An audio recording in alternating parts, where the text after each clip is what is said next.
Put your hand up if you are a Pharisee. Anyone? We don't want to do that, do we? Because we know that Pharisees have a bad rap. They're often on the wrong side of interactions with Jesus. We know that they kind of generally are not seen often in a good light in Scripture. And so today they take on kind of a villainous, kind of a hypocritical quality. And so when the question comes, put your hand up if you're a Pharisee, the response is easy. I don't want to be one of those. And because we have assumed this general understanding of Pharisees in our parable today, it is pretty easy to see which character we want to emulate. If we ask the question in this parable, the parable of the Pharisee and the tax collector, who describes you? We know what the right answer is, right? We want to be the tax collector, right? The tax collector is the winner of the parable. But is that the whole story? And is that actually what Jesus is getting at? Is the parable here just to be whittled down to a simple soundbite of, don't be like the Pharisees? Or is there actually more going on? What does this parable speak into our lives? Jesus uses a representative of two vastly different understandings of life to illustrate the larger point. And this point can really be summed up in a question. Do you have a self-centered life, or do you have a God-centered life? That's what this parable is getting at. So I invite you to pick up your Bibles and turn to Luke chapter 18. It's on page 83 of your pew Bibles. Two vastly different ways of life. The God-centered life ushers in freedom. It ushers in a sense of nourishment. It ushers in a sense of divine care. As opposed to the self-centered life, which traps us in various ways. We see the image of the self-centered life imaged as a Pharisee. Now, as I said, we have a particular understanding of the Pharisee. In fact, if you go to thesaurus.com and look at the alternative words for Pharisee, you get quite the colorful list. Bigot, charlatan, crook, imposter, phony. There are 38 different terms, all with the same understanding.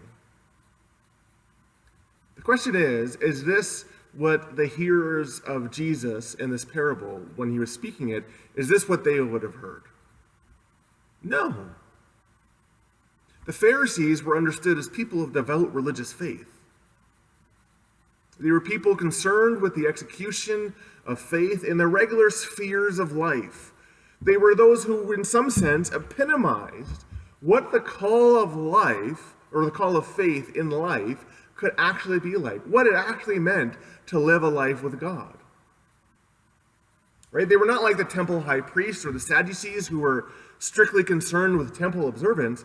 They were a bit more relaxed in terms of the wider world, and they were concerned with how faith integrated into everyday life.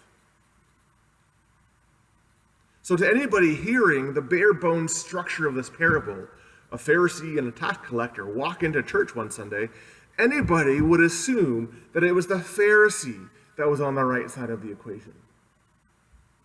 Bigot, charlatan, crook, imposter, phony, these described the tax collector, right? They were the people who stole from others, who lined their pockets with other people's taxes. They worked for Rome. Even if they were Jewish people, they worked for Rome, and they completely turned their backs on their own nation. They were the epitome of the type of person you did not want to be. If you asked the question, put your hand up if you were a tax collector, nobody would put up their hand, not even tax collectors.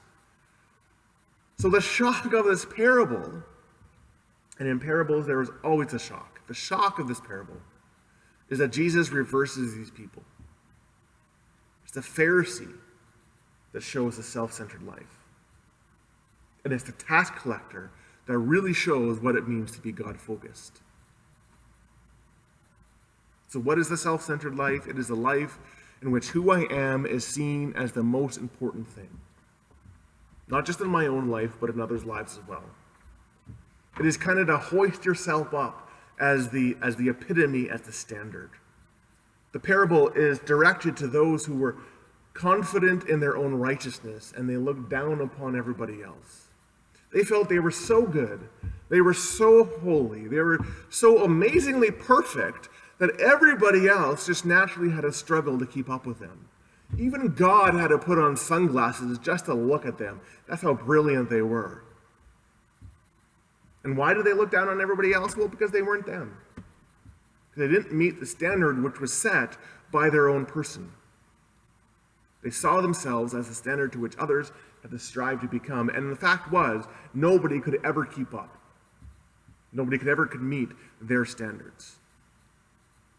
And this goes so far beyond just egoism. The Pharisee goes to the temple, and notice how his prayer is described. The Pharisee stood up and he prayed by himself. Now, in the Greek, there is a little bit of confusion here. The word can mean he prayed by himself, but it can also mean he prayed for himself, he prayed to himself, or he prayed about himself. The picture you get is that this person is so drunk on his own sense of divine importance that the prayer life is just about how great they are. That is how so focused they are upon themselves and how much they refuse to turn their eyes upon the presence of God. There is no submission, there is no humility, there is no sense that God is bigger than I am. They come to God in prayer and they say, God, I thank you that I am not like other people. I do this and I do that. It's all about themselves. He mentions his gifts and his fastings, which are not seen as done to the glory of God. They were not expressions of devotion. They were testimonies to how great he was. He was so great that while others were only demanded to fast once a week, he chose to fast twice. Not as a humble submission, not as a discipline of offering, but as a testimony to how great he was. He fasts in order to testify how wonderful he is.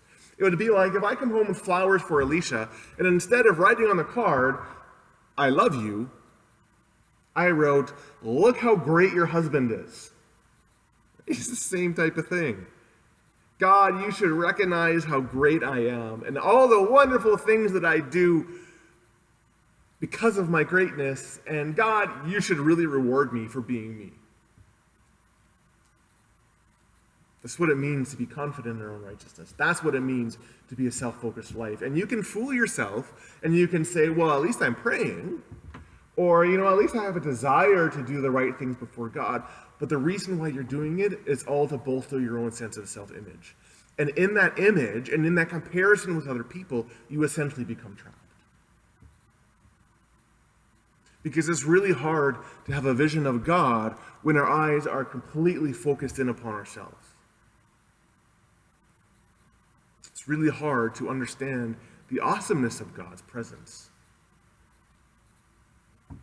When we don't understand the need that we have. John Calvin, the reformer, spent years upon years writing what is known as the Institutes of Christian Religion, where he really tried to tackle everything he could possibly think of about the Christian faith. And he starts by saying, without knowledge of self, there is no knowledge of God. Without knowledge of God, there is no knowledge of the self.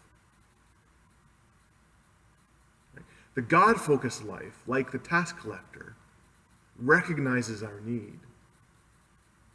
Right? It recognizes that God is so great and so big and so awesome that we have a natural need just based on our own humanness. We have a need for mercy. We have a need for forgiveness. We have a need for redemption. When the tax collector comes and he beats his breast and he says, Lord, have mercy upon me, a sinner, what he is doing is he is recognizing that he cannot secure his own spiritual life. And he has his image of somebody who is proverbially at the rock bottom. But he has his eyes toward the mercy of God, not the greatness of himself. He understands that life with God that if life with God was just about how well he performed, he would not get very far. And so he cast himself down before God with hands open and eyes up and says, God, please help. And what does Jesus say? This man went home justified. For everyone who humbles himself will be exalted. When we humble ourselves by taking our eyes off the prideful wielding of our own accomplishments, placing themselves upon the grandness of Christ, we become exalted, not because of the greatness of what we do, is because we become carried along by the great Spirit of God. And in this carrying along, in this divine aid, in this divine compassion that enfolds us as we place ourselves in humility before God, we have freedom. Because we can step away in that place. We can step away from all the petty comparisons, which will always get the better of us. Right? Instead of seeing ourselves as the epitome of all things, we see ourselves rightly as needing to bow before our wonderful King. We begin to see others in the light of who Jesus is, not in the light of who we are or who we want to be seen as. See, when the eyes are focused upon myself or on the image that I want to convey, an image of power, an image of togetherness, an image of an importance, I treat others based on that faulty image. I treat others in a way which will not help them, but will bolster my image of importance. But when we become carried in the Spirit of God, when we have our God-focused life, we become free from having to see others in that light. And so we are free from being also self-condemned based on our own improper image. We become free from being tortured over our own failures or our own obligations. We become free to follow the way of God and the Spirit of God. Thomas Gelly, in his book, The Testament of Freedom, Testament to Devotion, he writes that in the God-centered life, we become to have the freedom of being able to say no and yes in freedom. We can say both. We are not trapped by either thing. The God-focused life doesn't deny the importance of our religious actions. We can still fast twice a week. We are still called to give. We can do all those things, but it's not out of a duty in which we are trying to prove ourselves or maintain a certain image or maintain a certain rightness with God. Our religious actions, our spiritual devotions, they are performed as an echo of the focus that we have in our life. We become free to experience the power of God. See, when I am yielding my own strength, I am looking upon myself and I am trying to be so strong and so exert my effort that my fists are naturally closed, in some sense physically, but also spiritually. I am not open to experience the blessing of God. See, but when I lay myself down and put down all my strivings, put down all the images that I carry, I am free to experience the power of God. I am open to experience the power of God in prayer and in worship. We are able to quiet ourselves down and focus upon the Spirit of God in whose presence we gather.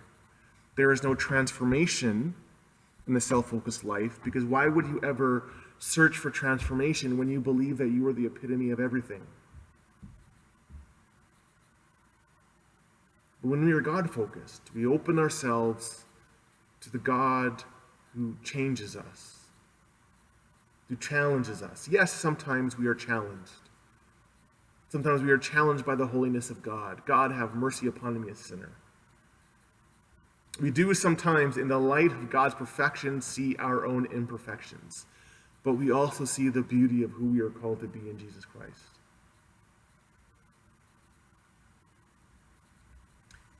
This parable is really about a vision of life. And it's quite radical when you look at it, because as soon as you get to the place of being tempted to say, God, I thank you that I am not like the Pharisee, you just become the Pharisee. Right? It's like people who are critical of people who are too critical. Right? You just You've just become that which you have said you thank God that you are not. You've just turned your eyes upon yourself, and you've just taken a step to the self-focused life. The only antidote is to keep our eyes focused upon Jesus, to cast ourselves before him. This completely removes us from the comparison and the competition and the image-based world that this life so often projects. In radical boldness, a boldness not rooted in our own greatness, but in his awesome power, we constantly are called to labor to empty ourselves so that we can experience all the blessings that we cannot possibly create for ourselves. And the best place to start is in our prayers and in our worship, which, as luck would have it, we're doing today. We're going to get to our prayers. So we're going to lay down our accomplishments. Let's stop looking at ourselves and not look at others. Let's focus ourselves upon the holy presence of the one who calls us here together. And in the light of that presence, let us be transformed.